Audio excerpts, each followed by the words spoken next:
გამარჯობა, მე ლევანი ვარ და თქვენი ყოფებით იშვიათის YouTube არხზე. უმაგრესი ინფორმაციით ვარ დღეს თქვენთან. მიუხედავად იმისა, რომ ჩვენი არხი ძალიან პატარაა და ჯერ ახლა იდგავს ფეხს, გამოჩნდა პირველი კომპანია, რომელმაც მოისურვა ჩვენთან დამეგობრება და ჩვენი მხარდაჭერა. ეს არის კომპანია AutoTest-ი, სადაც ჩვენ გადავიღეთ წინა ვიდეო ავტოდეკლარირებასთან დაკავშირებით და როგორც ჩანს, მათ დაინახეს რაღაცა პოტენციალი ჩვენს არხში, ვიდეოებში, მის განვითარებაში და მოისურვეს ჩვენი მხარდაჭერა, ისთვისაც ძალიან დიდი მადლობა მათ და რა თქმა უნდა, მეც სიამოვნებით ავთანხმდი. ამ მომენტისთვის 540 გამომწერამდე კლავს, რისთვისაც უღრმესი მადლობა თითოეულ თქვენგანს. ძალიან მნიშვნელოვანი და დასაფასებელი არის ჩემი მხრიდან მსგავსი დონის მხარდაჭერა განსაკუთრებით არხის განვითარების საწყის ეტაპებზე, მაგრამ აქვე YouTube-ის ანალიტიკას თუ გადავავლებთ თვალს და უნიკალური მნახველების რაოდენობას შევხედავთ, იქვე მკაფიოდ არის აღნიშნული, რომ არხის მაყურებლების 90%-ს დაახლოებით არ აქვს ჯერ კიდევ არხი გამოწერილი და რეალურად ეხლა ყველას რომ გამოეწერა არხი 4000-ნი მაინც უნდა ყოფილიყავით. ასე რომ რა მიდის შენგან? დააკლიკე subscribe-ს, წამის მესამე დაგეხარჯება მხოლოდ, ჩემთვის კი უდიდესი мотиваციაა რომ გავაგზავნო უფრო საინტერესო თემებზე ვიდეოების გადაღება და უფრო იშვიათი ისტორიები შემოგთავაზოთ.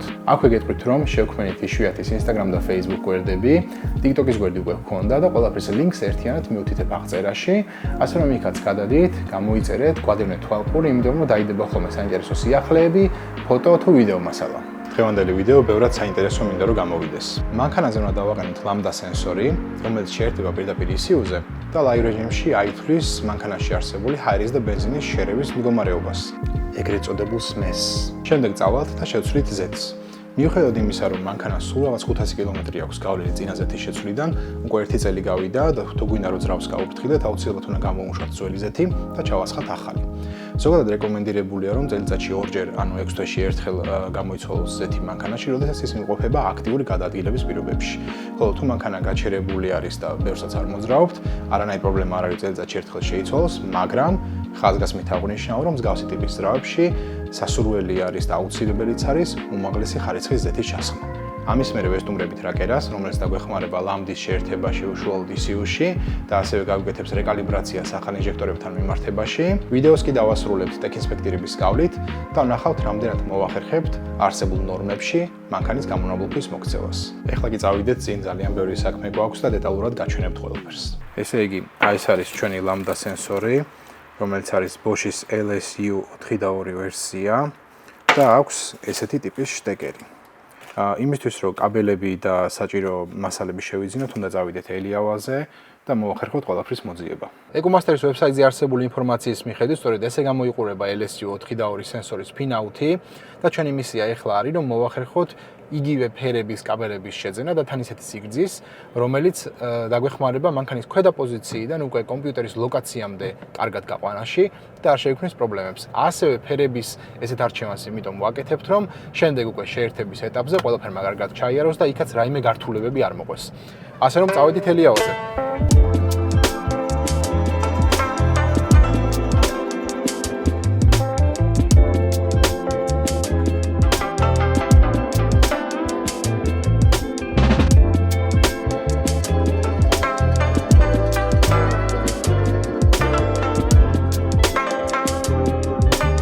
შევიძინეთ კაბელი და რა უცნაურია, რომ როგორც სხვანაირად ლაგდება ხოლმე ყველაფერი რა. ესე იგი, მე ვეძებდი, ესე იგი 6 ცალ კაბელს, ხო? ანუ ფერების მიხედვით.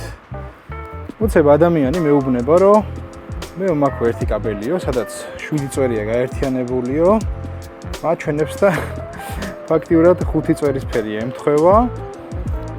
და ერთ-ერთი წვერის ფერი არის, რომელიც არ ემთხვევა და იმას უბრალოდ ვივარაუდებთ, რომ რომელიმე სხვა ფერი, ჩვენ თვითონ მივანიჭებთ ფერს, ესე რომ ვთქვათ რა. ასე და ამგვარად მოვახერხეთ ფაქტიურად ერთ კაბელში 6-ვე კაბელის შეძენა, იმ სიგრძით რაც გვჭირდებოდა და ასევე ვიყიდეთ თერმომილები, რომელსაც შემდეგ შემოუჭერთ ამ კაბელებს გარედან და მე მგონი ყველაფერს ქარხნულად და გემრიელად დავაწყობთ. დავბრუნდით გარაჟში, შემოვაყენოთ ახლა მანქანა ორმოზე და თან ქვევიდანაც დაგათვალიერებინებთ კაი რაღაცებს.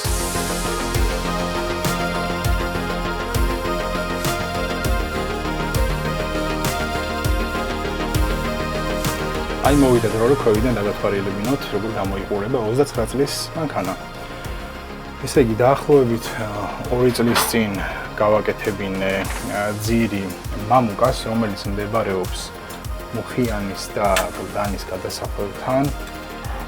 და უდიდეს რეკომენდაციას უწევ ამ ადამიანს, ოქროს ხელები აქვს, არაჩვეულებრივი ადამიანია, უპატიოსნესი და საქმე გააკეთა უიდეალურესად.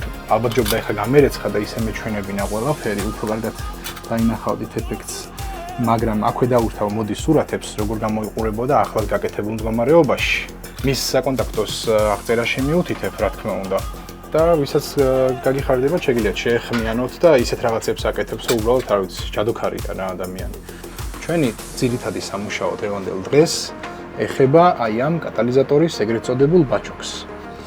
აქ მე მიყენია აი ესეთი დროებითი ლამდა, რომელიც სწორედ იმისთვის არის, რომ გარედან შეერთებულიყო ხოლმე საწვავის და ჰაერის სათვლის სენსორი, მაგრამ ეხლა სწორედ აი აქ უნდა ჩავაყენოთ ჩვენი ახალი ლამდა, რომელიც შემდეგ უნდა გამოვაყოლოთ აი ესე, აი ამ ადგილას და სადღაც აი ამ პოზიციაზე დაახლოებით უნდა ავიყვანოთ უკვე სალონში და ავატაროთ სიჩქარეების ბერკეტის გავლით სალონის უკანა ნაწილზე, უბრალოდ ტორპედოს ქვევით. ეს არის კონექტორი, რომელიც ერთდება ლამდაში, ხოლო ესე გამოიყურება ფინაუთი, რომელიც უკვე გაჩვენეთ. ჩვენი მისიაა, რომ სწორედ აი ამ ფერების მიხედვით დავაგრძელოთ ამ ჩვენი კონექტორის კაბელები და შემდეგ უკვე გავიყვანოთ ისე როგორც საჭიროა.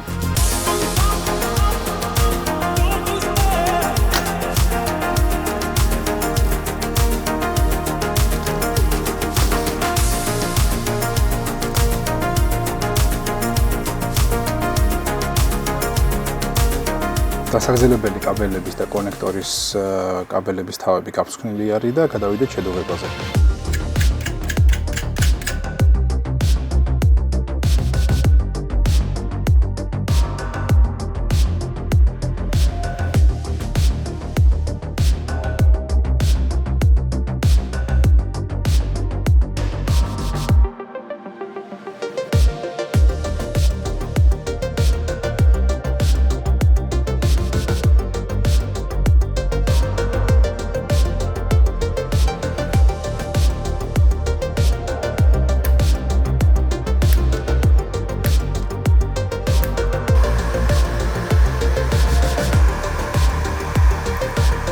საქმეში ვიყავი გართული, რომ დამირეკეს და ზეთიც მოიტანეს ამასობაში. აი ამ ზეთს ხა უკვე სკაიში წლებია და ყველაფერი ძალიან კარგად მუშაობს და შესაბამისად ამჯერადაც ამაზე გავაკეთე არჩევანი. აი ესეთი ლამაზი კაბელი გამოგვივიდა საბოლოოდ. შეიფუთა თერმომილით მთლიანად. ყველაფერი მზად არის და ეხლა უკვე დროა გავიყვანოთ მანქანაში და მივიყვანოთ კომპიუტერამდე. One eternity later. ესე იგი ნახეთ რა მაგრად გამოვიდა ყველაფერი.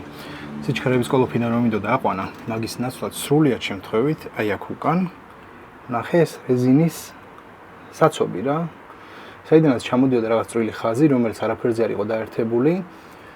ამოვაგდე და გამოვატარე ეს ჩვენი კაბელი, კონექტორიც აგერ არის და აქვე მოგვარდა ეს ყველაფერი, აი ესე დაჯდა. კარგად ლამაზად ეს დამატებითი ესეთი ფეხი სამაგრი გაუკეთე, სადაც უკვე პლასმასის ხამუტით დავამაგრე და ეხლა წამოზევით გაჩვენებთ როგორ გაკეთდა.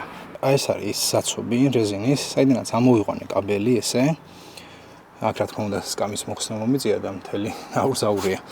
შემდეგ გამოვაგრძელე აი ესე ქვევით, აი ეს გავატარე, აი მთავარ კაბელს გავაყოლე და ფაქტიურად მივიყვანეთ უკვე კომპიუტერთან. ამას გრძელს დავტოვებ შეგნებულად, რომ შემდეგ რაკერასთან გადაიჭრას იმ ზომაზე, რაც საჭირო არის და უკვე შეერთდება კომპიუტერში. ეხლა ამ ყველაფერს ავაწყობ და აქ ჩვენი საქმე დასრულებულია.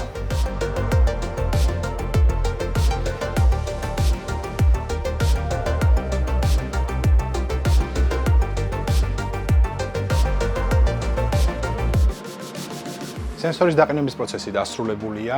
ეხლა ცოტა მივალაგებ აქაურობას, მეც ადამიანს დამსგავსები და წავიდეთ გამოცვალოთ ზეთი. ზეთის შეცვლისას როგორც წესი არ ვაქცევთ ხოლმე ყურადღებას ერთ მნიშვნელოვან ნაწილს, რომელიც არის დამცრელი ბოლტი, ეგრეთ წოდებული. როგორც ყველა სხვა დეტალს ამას სახასიათებს ცვეთა და გვჭირდება ხოლმე რომ მივაქციოთ ყურადღება, ამიტომაც ამითი ჩანაცვლდება ძველი ქარხნული ბოლტი და ვიქნებით მშვიდად.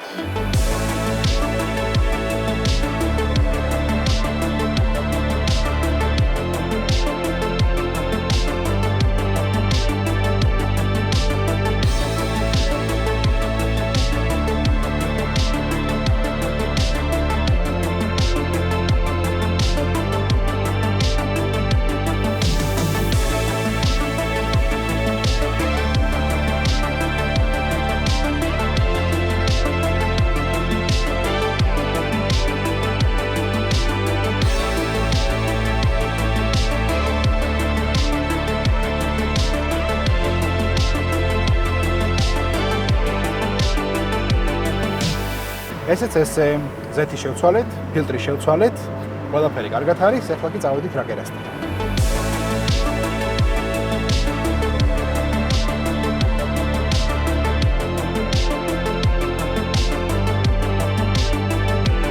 მოკლედ მანქანაზე შეიცვალა ეგრეთ წოდებული ინჟექტორები, იყინა ძველი სისტემა, რომელიც არის მაღალწინაღობიანი, კი არა და დაბალწინაღობიანი და ზოგადად Nissan-ებს პრობლემა აქვს ყოველთვის, რომ დაბალწინაღობიანი ინჟექტორის გამო უყენიათ დამატებითი რეზისტორების ბლოკი, რომელიც გაცხელება გაციებაზე თავის პარამეტრებს იცვლის და სიტყვაზე თუ გვაქვს 500 კუბიანი ინჟექტორი, როდესაც გათბება ეგრეთ წოდებული dead time-ი, ანუ მკვდარი დრო, რაც ინჟექტორს ბოლომდე გასაღებად ჭირდება იცვლება და შესაბამისად 500-იანი ინჟექტორი შეიძლება გახდეს 550-იანი, ან 450-იანი და ნუ მოკლედ მახასიათებლები იცვლება და კომპიუტერშიც ეს არ ჩანს ეხა რეზისტორების ბლოკი რამდენად თბილია თუ ცხელია თუ გრილია, შესაბამისად მაგის კორექციას ვერ აკეთებ და მოკლედ პრობლემები ექნება. ამიტომ ჩვენ შევცვალეთ დავაყენეთ ახალი თაობის მაღალწინაღობიანი ინჟექტორები, რომელსაც დამატებითი რეზისტორების ბლოკი გარეთ არ ჭირდება და მანქანა ბევრად სტაბილურად მუშაობს, ბევრად კარგად მუშაობს. თვითონ გაფრქვევას რა თქმა უნდა ძველი თაობის ინჟექტორი ეყენა, ახალი თაობის ინჟექტორი დადგა, რომელსაც სპრეი პატერნი ეგრეთ წოდებული უკეთესი აქვს და კარგი სატურაცია აქვს საწვავის, რაც რა თქმა უნდა წვავზეც მოქმედებს, დაბალ აბოროტებზე სიარულზეც მოქმედებს და ასევე მაღალ აბოროტებზე. ასევე მანქანაზე დავაყენეთ ეგრეთ წოდებული ფართოზოლიანი ლამბდა, რომელიც ეკუმასტერზე პირდაპირ ერთდება და close loop-ში ჩავთეთ საწვავის შეზავების კონტროლი, რომ უკვე ლამბდა თავისით გააკონტროლებს, რასაც მიუთითებთ, რომ სულის იყოს. რა თქმა უნდა, ამ ყველაფერს რო დავაყენეთ, დაჭირდა კალიბრაცია, გადავაკალიბრეთ მანქანა, ცოტა დავაკორექტირეთ საწვავი, ცოტა ალების კუთხეს დავაკორექტირეთ და მოკლედ მუშაობს იდეალურად გამართულად. საკმაოდ კარგი მანქანა არის, კარგი შენახული არის და რაც თავარია, აუთენტობა შენარჩუნებული არის და ფაქტიურად შეგვიძლია ვთქვათ, რომ თითქმის სტოკ მდგომარეობაში არის. ძრავიც ძალიან კარგად მუშაობს, სიმძლავრეც ძალიან კარგი აქვს, ტურბინები აქვს ცოტა დიდი დაყენებული და საერთო ჯამში, რა ვიცი, ძალიან სტაბილური და გამართული და ისეთი მოვლილი და სვეჟი მანქანა არის. დიდი სიამოვნებით ვიყოლებდი ესეთ მანქანას ჩემთვისაც. როგორც ნახეთ, რაკერასთან ყველაფერმა კარგად ჩაიარა, მანქანა მომზადდა ყველანაირად, მათ შორის დეგდათვარიელებისთვისაც. ამასობაში კი შემოგვაღამდა, იმიტომ რომ ჩემი საქმეების გადამკიდე ვერ მოვახერხე უფრო ადრე გამოსვლა, 9 საათი გახდა უკვე, მაგრამ არ უნერვიულობთ, იმიტომ რომ ჩვენს პარტნიორს ავტოტესტს აქვს ესეთი საოცარი სერვისი, რაც გულისხმობს დეგდათვარიელებას გვიანობამდე, შეგვიძლია მათი დიღმის ფილიალში მივიდეთ და 10 საათამდე გავატაროთ დეგდათვარიელება. ასე რომ წავედით. მოკლედ მეგობრებო, ავტოტესტი ტექნისფიქტირების ბაზარზე არის ერთადერთი კომპანია, რომელიც მუშაობს გვიანობამდე. მოგეხსენებათ, დღის მანძილზე ქალაქში გადაადგილება არც თუ ისე მარტივია, მით უმეტეს ზაფხულის პირობებში. ჩვენ მივიღეთ გადაწყვეტილება, რომ მოგემსახუროთ გვიანობამდე, დიღმის ფილიალში 10 საათამდე, ხოლო ვაკის ფილიალში მოგემსახურებით 9 საათამდე.